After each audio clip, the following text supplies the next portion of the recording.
Bristol City and Millwall must force the players and staff involved to repay incoming fines after the two clubs clashed at Ashton Gate.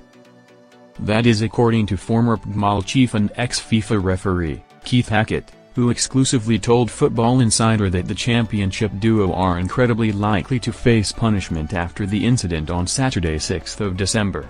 Mihailo Ivanovic recently penned new terms at Millwall, and it was the striker who netted the only goal of the game, before incredible scenes blew up after the full-time whistle.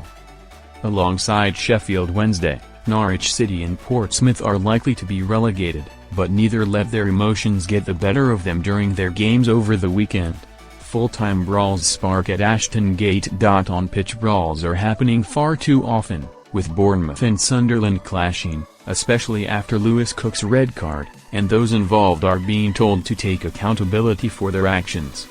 West Ham were charged for failing to control their players against Chelsea back in February, and these incidents are just becoming more and more common in English football. While it is likely to take a long time before any investigation is concluded and punishments are handed down to each club, it is important that the players and staff keep their emotions in check. With an idea of how to ensure that happens, Hackett believes forcing those involved in the mass brawls should be forced to pay whatever fine the footballing authorities deem appropriate. Bristol City and Millwall players and staff to be fined after ugly scenes. Hackett, exclusively speaking to Football Insider on the final whistle, said, "In the case of Bristol City vs Millwall, you've got a mass confrontation, and that's something the authority has to really take part in.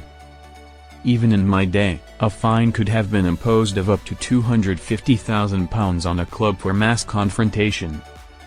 It never got to that level, but what the owners of the club say is that the fine is going to be paid by the players.